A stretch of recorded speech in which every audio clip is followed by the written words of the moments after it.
Lesson 5, Exploring Other Worldviews.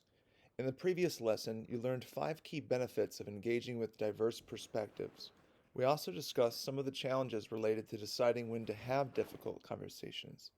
In this lesson, you'll begin learning how to have these conversations. We're going to equip you with skills to navigate challenging conversations successfully. To start, you'll explore other people's minds and worldviews. We'll show you how to discover what's been hidden from view by adopting an explorer mindset. By the end of this lesson, you'll be able to understand the psychological roots of our ideological differences, uncover the values and life experiences that shape people's beliefs, and find common ground with people despite initial disagreements. Over the course of this program, you might have noticed a key theme. Our assumptions are often mistakes. We're now going to build upon this by challenging some assumptions about what other people believe and why. Let's begin with a quick quiz to see how well you understood the beliefs of people who think differently than you. To begin, which of these political groups better represents your views on political issues? Indicate whether you're closer to Republican or Democrat, and you may not know, so take a guess. Now, if you selected Republican here, okay, what you're going to do is indicate what percentage of Democrats you think that most police are bad people. So, for example, if I think, the percentage of Democrats who think most police are bad people is 50%, I would leave this at 50. Okay. Otherwise, I'll adjust this to equal the correct percent for each question. So, if you're a Republican, what percentage of Democrats are proud to be Americans but also acknowledge the country's flaws? 25, 50, 75, any percentage, 0, 100, totally up to you. Again, this is only for Republican leaning students. Is it important that men are protected from false accusations pertaining to sexual assault? What percentage of Democrats think that that's important? 49, 20, 80? Select a percentage. Again, only for Republicans. How many Democrats think that law-abiding citizens should have the right to bear arms? What percentage? Indicate that. Finally, what percentage of Democrats, if you're a Republican, do you think believe that ICE should be abolished? Okay, indicate that percentage. Okay, and this is just for Republican-leaning students. Okay, now, in a second, we're going to see how close your guesses are to what Democrats actually believe. So again, for Republican-leading students, select a percentage for each of these questions regarding what percentage of Democrats you think this. Okay? All right, so our Republican-leading students have selected a percentage for each one of these questions for what they imagine Democrats think. And now you're going to compare your percentages to the actual true percentages. Okay, you ready? Don't go on until you've guessed here first. Okay, so ignore this first part because that's just for me personally. But pay attention to this graph, okay? The blue dots are actual Democrat responses. Ignore the green dots because I didn't really guess. I just put in random percentages, okay? But what you're going to do now is compare your percentages for these questions with the actual percentages in blue. Just the blue dot, right? So, how many Democrats think that most police are bad people? It's, what about 20%? So if you guessed 50%, you're way off, right? And this shows you that your perception is not accurate of reality. What percentage of Democrats think the U.S. should abolish ICE, the Immigration and Control arm of the government? That's about 50. So if you guessed, 80, you're way off, right? So hopefully, and in most cases, the chart shows you that you have a perception gap. It's the difference between your guesses about what Republican-leaning students think Democrats' views are compared to what their actual views are. Okay? So 9 times out of 10, people have a huge gap and they suspect worse of Democrats than is actually true if you're a Republican-leaning student. Okay? So rest assured, your perception gap is not a measure of your intelligence or character. It tends to reflect exposure to people who think differently than you do. The less exposure you have to people with different views from you, the less familiar you'll be with their thoughts and beliefs. This lack of understanding leads to a perception gap. The researchers who created this quiz found that there are many factors that influence an individual's perception gap. We'll explain some of those factors below. If you'd like to learn about the many factors that influence your perception gaps, read resources from the resource library. I can get those to you.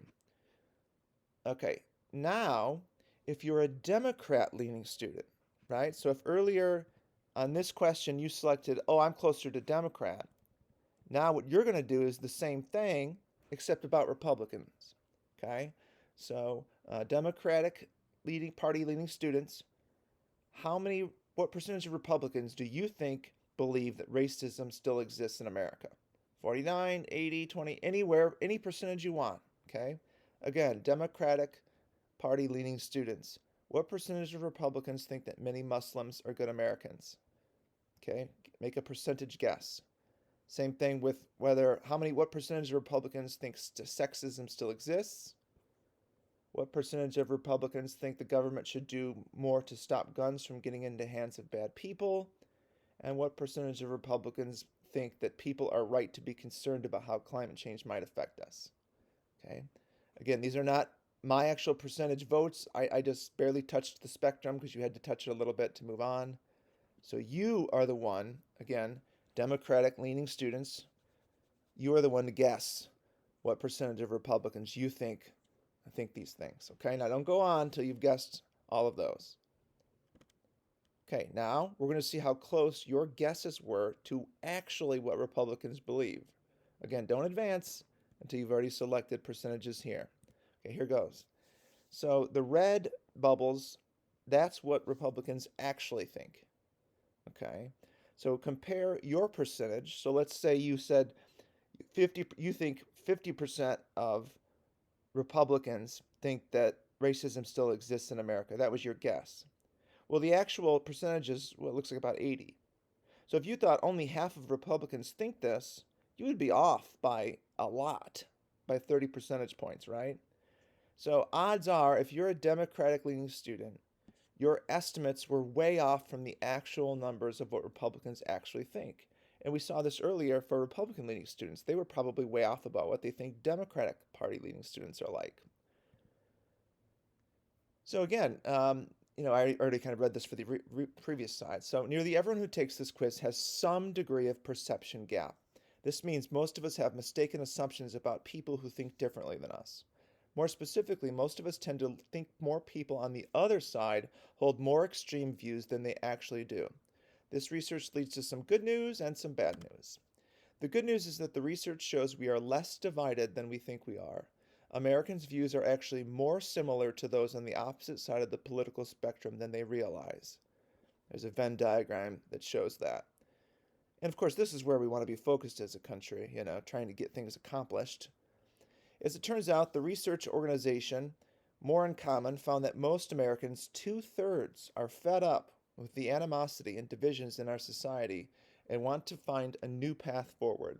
In other words, most Americans fall into the group called the exhausted majority. Although opinions vary wildly within this majority, members of this group are united by their exhaustion with the current state of our culture. They're tired of our society being divided against itself. Members of the exhausted majority report feeling that their views are overlooked, unheard, and forgotten. They believe we should be working to find common ground as a society, and they're willing to be flexible with their views to find the best solutions for society's problems. That's the good news. And this is really good news, and they're not showing you this on the news or TikTok, right? And so you guys are growing up with, I'm just going to tell you, a flawed version of reality, right? And it's not your fault because this doesn't make the news, okay? But it should, right? The bad news, however, is that many of us don't understand others as well as we think, and we may be totally unaware of how wrong we are about them.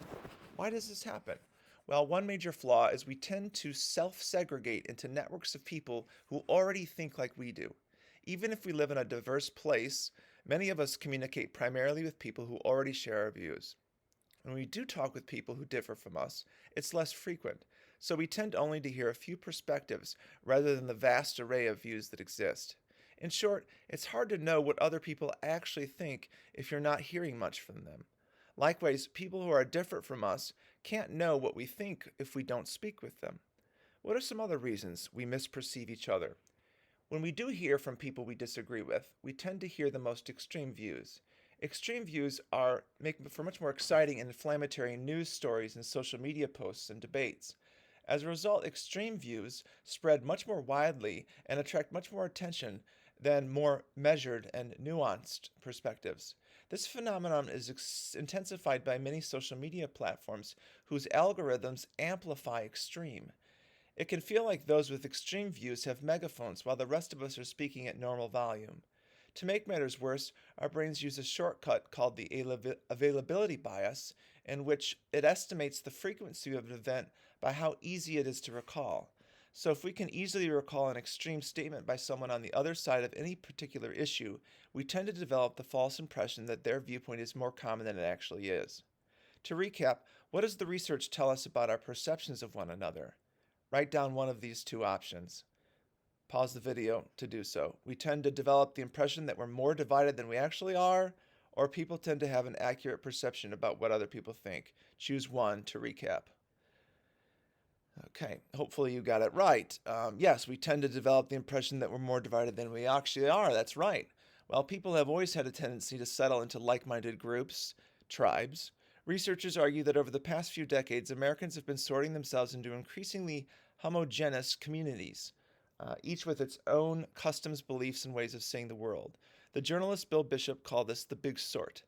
Even within one country or city, talking to people with different perspectives can feel like talking to someone from a completely different planet. To many of us, these differences seem daunting, but we don't have to shy away from what's unfamiliar. There's an alternative, and that's to enter into the explorer mindset. A few lessons ago, we introduced the idea of approaching disagreements like an explorer rather than a warrior. Many of us instantly snap into warrior mindset when we encounter people who think differently than we do. We have a similar physiological and psychological response as if our territory has been invaded by a threatening outsider. We focus on defending our own point of view and defeating the other side. But rather than reacting to other people like a warrior, we can instead enter into an explorer mindset, where we approach differences in opinion with curiosity and desire to better understand others' views. When we travel to a foreign country, we recognize that the culture, customs, and beliefs will differ from our own, but most of us see this as an exciting opportunity to broaden our horizons. As a result, we approach these explorations with curiosity, intellectual humility, and a desire to discover. If we have this mindset when engaging with people who differ from us in our day-to-day lives, we can have a similar experience. If we explore each other's worldviews with sincere interest and curiosity, we gain new insight and clarity about one another. We may even find that we have more in common than we anticipated. To develop an explorer mindset, we're going to journey into the minds of others. Then we'll teach you 5 explorer tactics you can use to understand others and be better understood. Explorer tactic number 1, listen with strength. To get the most out of your exploration, you'll want to be in the right headspace to listen with strength. Listening with strength means calmly processing what other people are saying, even when it's upsetting to you. Let's do a quick thought experiment to see this in action. When we're in a foreign country, we may experience things that seem strange or even shocking within this new culture. But many of us are able to observe these cultural differences with a controlled detachment. We recognize that people around the world have different values, beliefs, and traditions, so we observe respectfully, even if we disagree. But when we disagree with people in our own country, we often don't extend the same courtesy. We can be quick to respond with anger and judgment when our values are challenged. We should recognize that even in our own country, people belong to different moral communities with values and beliefs that differ from our own. We can try to approach these interactions as we would approach someone speaking to someone from a different country. We can listen with strength even if we disagree. Revealing our shared foundations. Remember the 6 moral foundations we learned about in Lesson 2? Care, fairness, liberty, loyalty, authority, and sanctity? We learned the mind is like a tongue with 6 taste buds. We all begin with the same underlying moral foundations, but we build on them in different ways and to different degrees, basing on factors like our own cultural heritage, upbringing, and life experiences. We each end up with a unique worldview. No matter how different 2 people's moral worldviews are, Their outlook are made up of the same basic underlying elements. It turns out that the moral foundations can help us understand how our how understand our political divides. How so? Research shows that people on different sides of the political divide tend to build moral worldviews that rely primarily on different moral foundations. Researchers have seen this pattern across hundreds of thousands of people and political divisions all over the world. Take a look.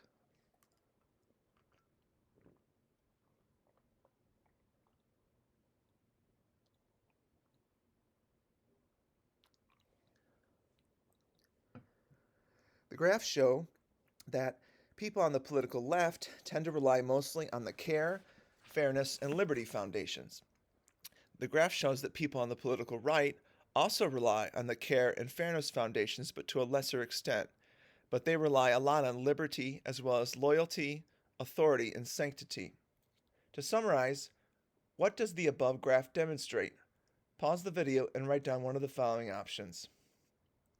People with different political preferences tend to rely on different moral foundations, or people with different political preferences share a common moral worldview. Exactly. People with different political preferences share a common moral worldview. These findings can be helpful as you engage with people who have different views, but there are two very important things to keep in mind. First, just because these patterns exist doesn't mean we should jump to conclusions about a person's moral worldview, even if we know their political orientation. Knowing how progressives and conservatives tend to apply these moral foundations can clue us into why someone might have a specific view. But these patterns can't pinpoint people's specific views. If you want to know what a particular person believes, your best bet is to ask them instead of making any assumptions. What's the second best thing to keep in mind? These findings don't mean any moral foundations are exclusive to certain groups based on their political identity. Rather, we all draw upon the 6 moral foundations regardless of our political orientation. We also tend to apply the foundations in different ways and to different degrees depending on the issue at hand, but everyone makes use of all 6 moral foundations at some point or another. This means if we take the time to truly listen to what others are saying, we can recognize the values and foundations underneath their positions. This can help us understand where they're coming from, even if we still disagree. As we mentioned, our cultural histories and life experiences lead us to form unique worldviews. From this, we form a vision about what a just and good society should look like. But think about how different societies are in other parts of the world. In many ways, our visions of the good society are like the Yanny Laurel audio clip we heard in Lesson 2. Two people can have equally sincere yet deeply conflicting perspectives on how society should operate, and each can be thoroughly convinced that only their view is correct. So the next time you're in a disagreement with someone and you think, how can you possibly believe this? You can recognize that you might be having a Yanny Laurel moment. Your conflicting beliefs likely reflect differences in your worldviews and how you rely on the moral foundations, but you're both likely driven by the same motivation: to create a society that is closer to what you sincerely believe is just and good. Are you saying I need to agree with them? From melting pot to potluck? No, absolutely not. You may always have fundamental disagreements with people, and that's okay. The whole idea of a pluralistic society is that good people will have differences in their fundamental values. As the interfaith leader Eboo Patel explains, rather than thinking of our society as a melting pot where we all lose our distinctive identities and cultures, we can think of our society as a potluck where we welcome distinctive contributions from others. Imagine showing up to a potluck to find what everyone has brought the same dish. That would be a bummer. What makes a potluck great is experiencing diverse dishes and cuisines. Each dish at a potluck has its own story. One might be a family recipe that's been passed down for generations. Another might be a recipe discovered recently when traveling abroad. When we try a new dish, we can begin to detect its origins by paying attention to its spices and flavor profile. We can then learn more by asking about the origins of the dish. We can take a similar approach when talking to people who have different perspectives.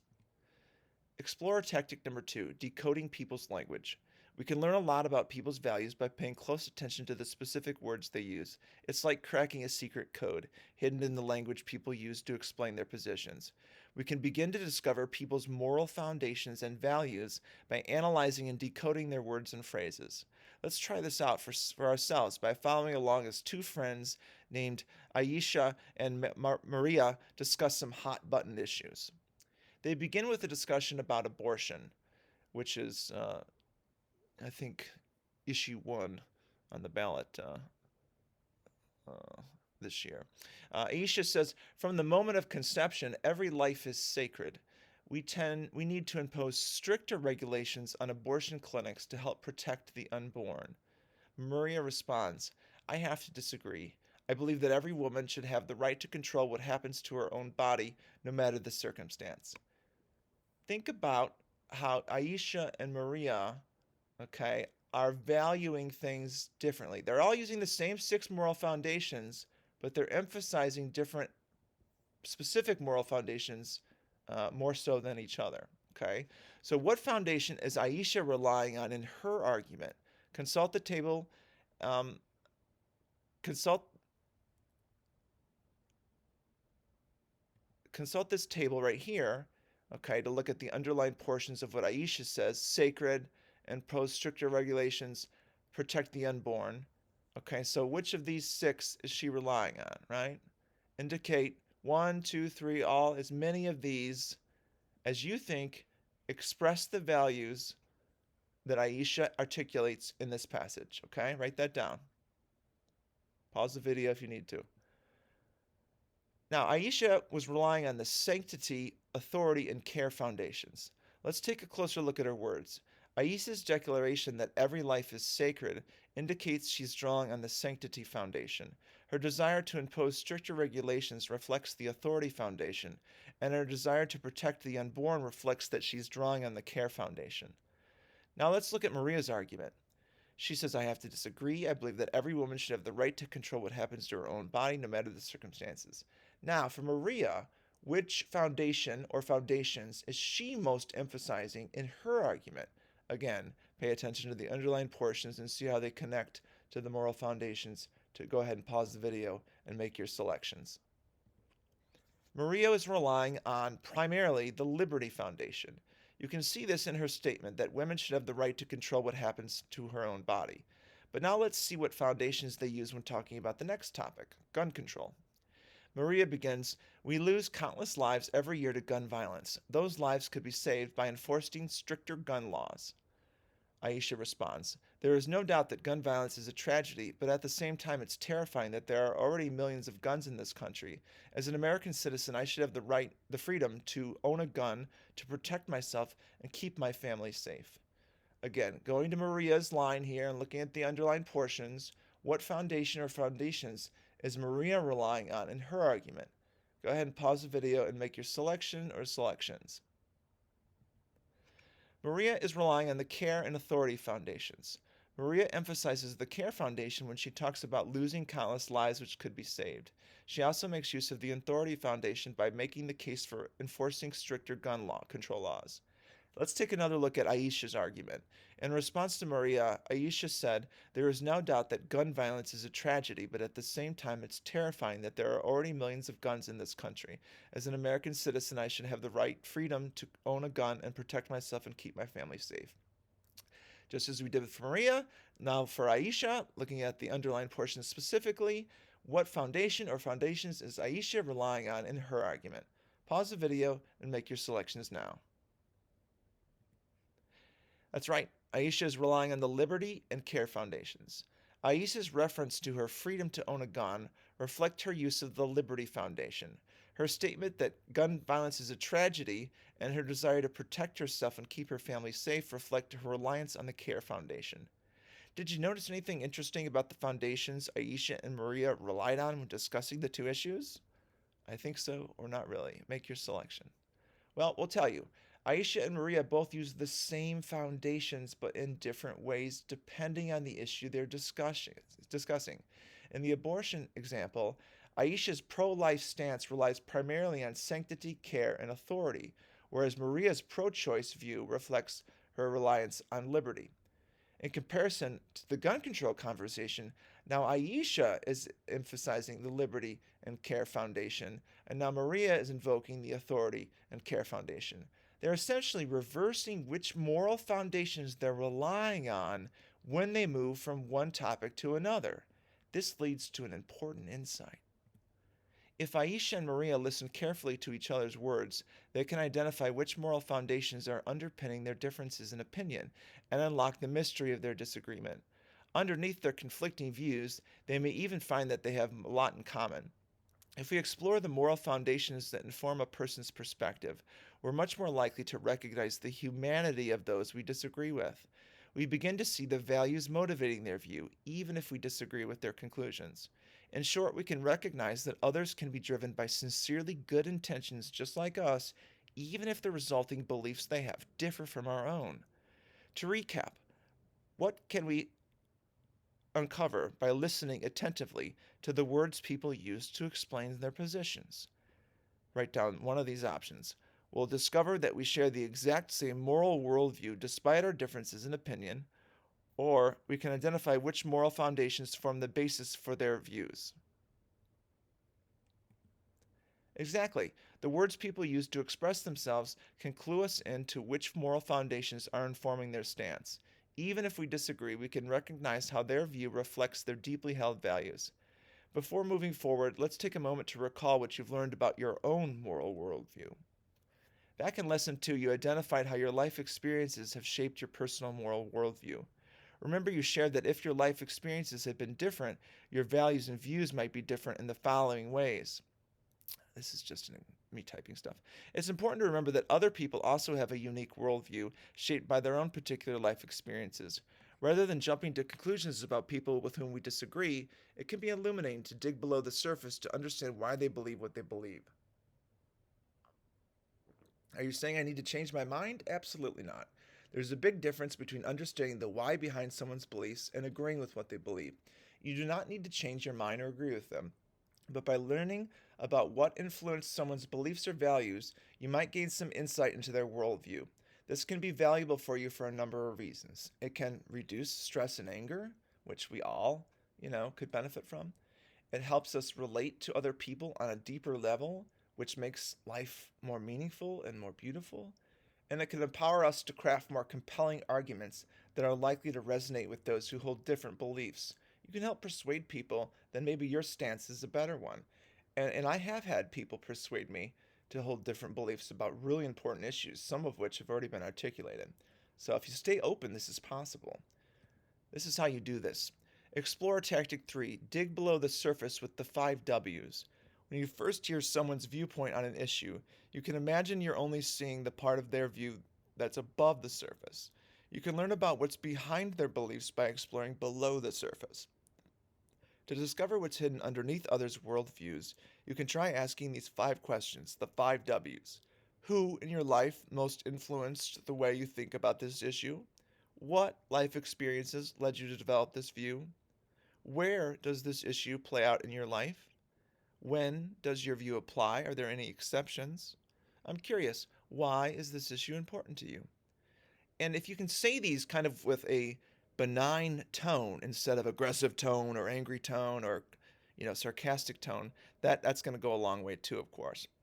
Now let's return to Aisha and Maria's discussion to see what they can unearth by using the 5 W's. Okay. Maria said, "We lose countless lives every year to gun violence, which could totally be prevented by enforcing stricter gun control laws."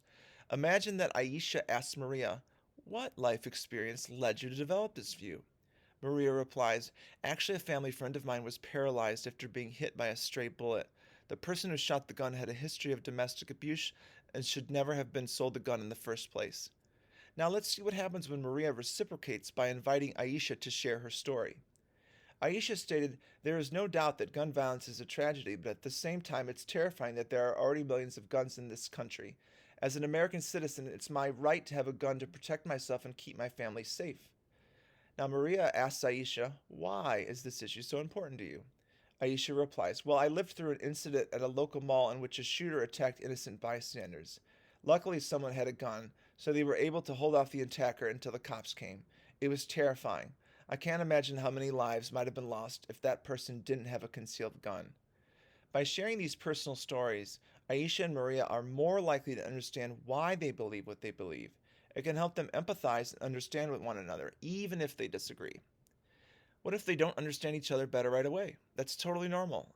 Learning to truly understand another person in all their complexity often takes time. We all find it easier to open up about some topics opposed to others. The person you're talking to might not be able to find the right words on the first try. Likewise, when someone asks a question to understand us better, we may not be able to instantly find the best way to explain ourselves. That's why it's important to be patient. If your first question doesn't get you anywhere, try a different one. If you stick with it, it's likely you'll eventually get to a place of understanding what you're looking for. Aisha and Maria's conversations lead us to a powerful insight about disagreement. When people disagree, it isn't necessarily because they are anti the other person's views. Often it's because they're pro their own values. For example, someone who's against limiting greenhouse gas emissions might be motivated by greed, but it's also possible they're motivated by positive intentions, including a desire to help businesses compete globally. Similarly, someone who supports greenhouse gas limitations likely isn't anti business. Instead, they may be more concerned with care and protection of the earth. To summarize, what can we conclude when two people disagree on a particular hot button issue? Write down one of the following. Either these two people may share similar values despite their difference in opinion, or these two people must oppose each other's core values. Write down one of the following. Pause the video to do so. That's right. When people disagree about a particular issue, it's not necessarily because they disagree with the importance of what the other person values. Sometimes the disagreement boils down to which values each person emphasizes most, or what each person thinks is the best way to act upon those values. Another reason why people might disagree has to do with factors besides our moral values. Practical concerns often play a big part in shaping our vision of how society ought to work. For example, people might consider questions such as, what about potential side effects, or how will we pay for it, when forming their views on policies and programs. Let's look at a quick example. Some people believe addictive drugs should be legalized. While you might assume they hold this view because they're not concerned about the dangers of these drugs, that often is not the case.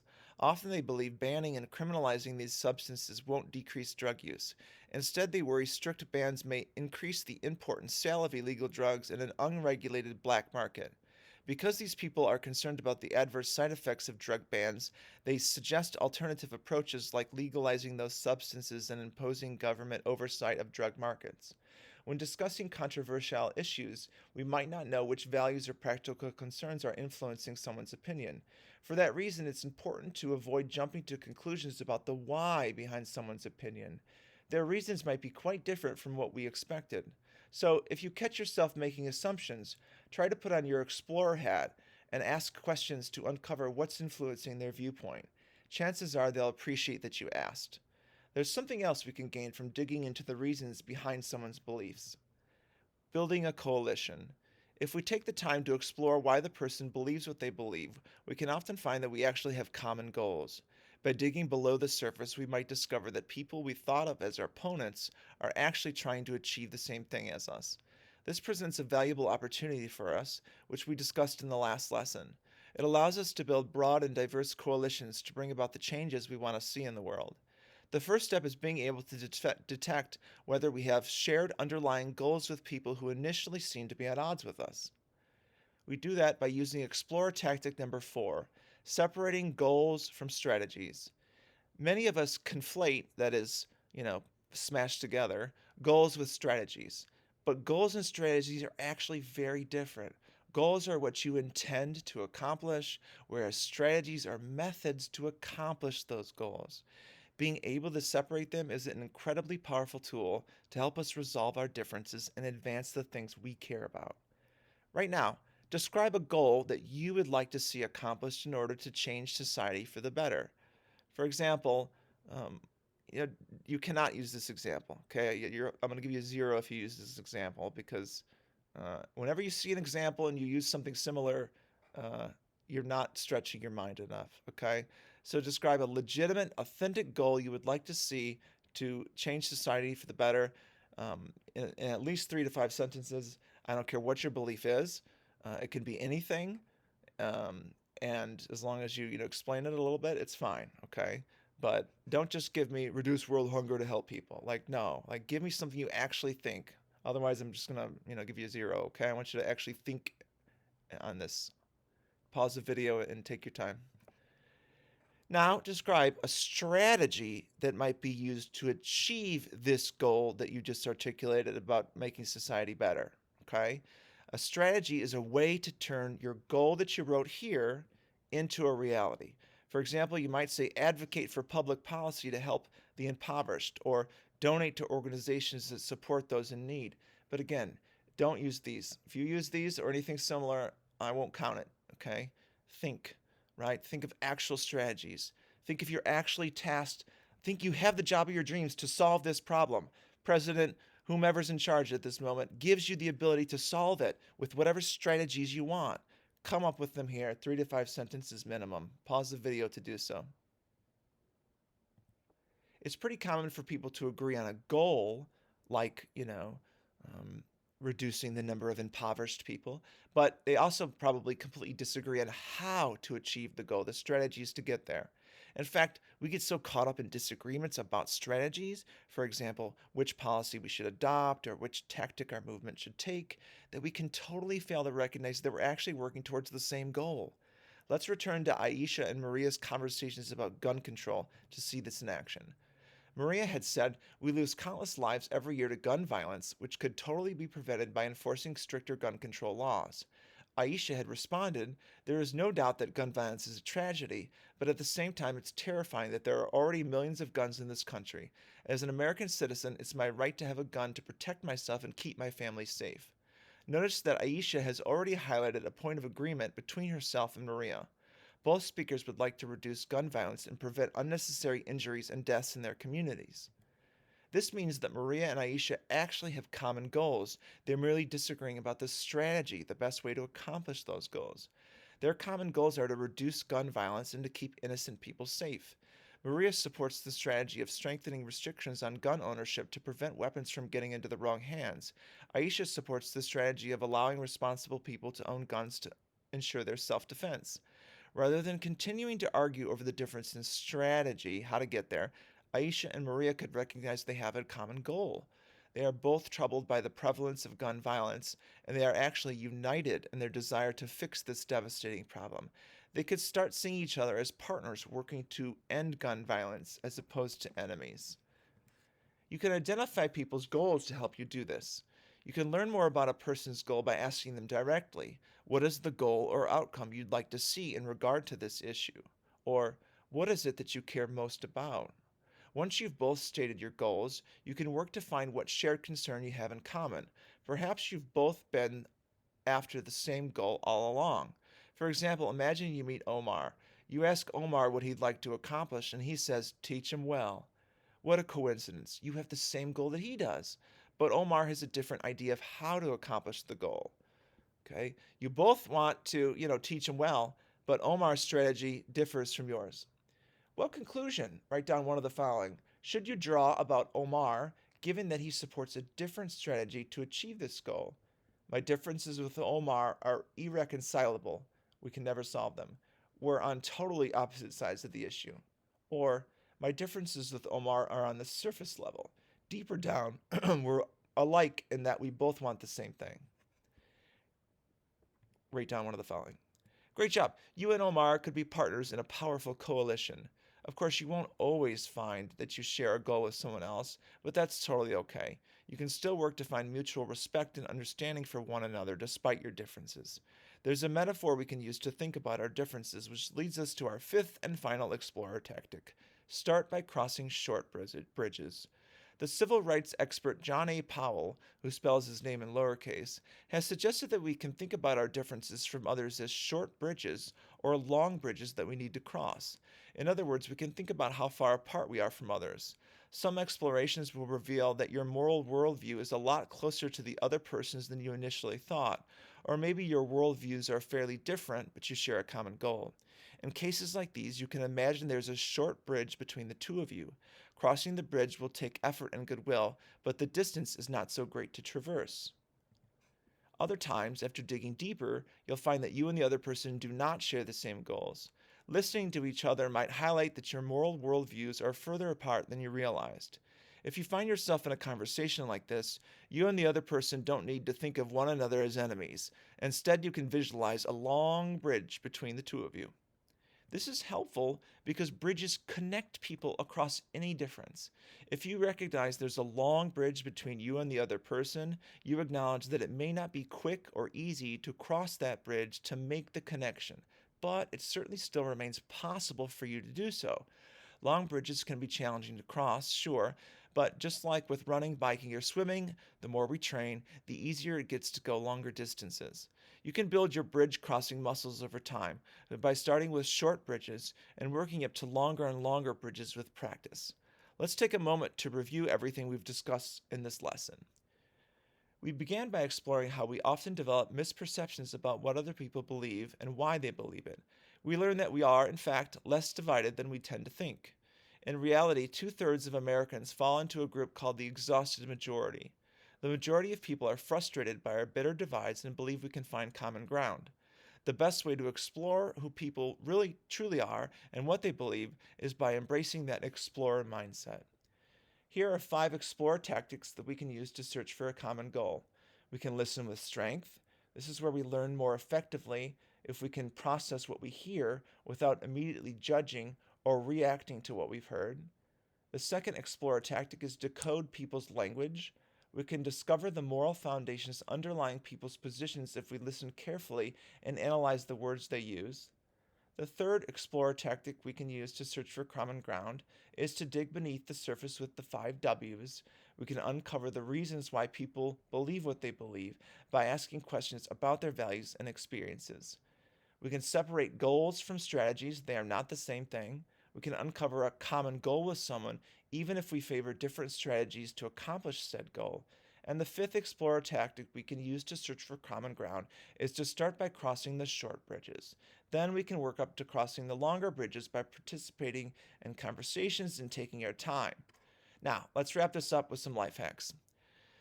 Life hack number 1: unlock people's moral worldviews.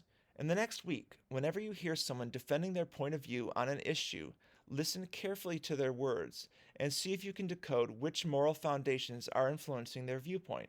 Then try asking the 5W questions to learn more. And I would encourage you to do what I do on X. I follow people who I frankly, don't care for their views.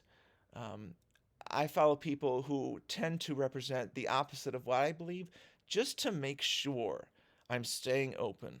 Because when I start to become closed down, I can end up exasperating the problem that I'm trying to help solve, right? The second life hack is to separate goals from strategies.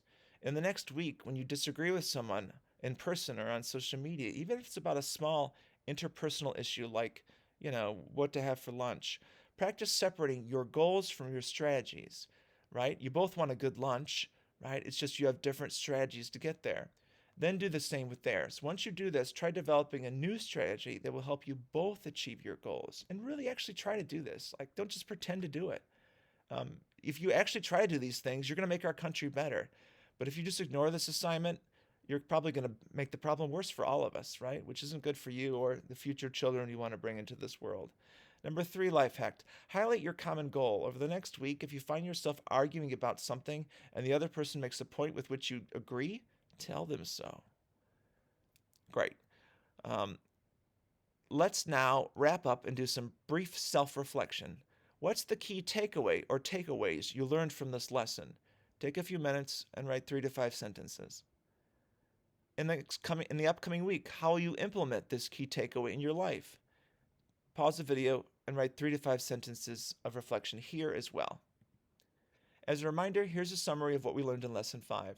We begin by exploring how common it is for us to develop misperceptions about what other people believe and why they believe it. The best way for us to understand who people truly are and what they really believe is by entering into an explorer mindset.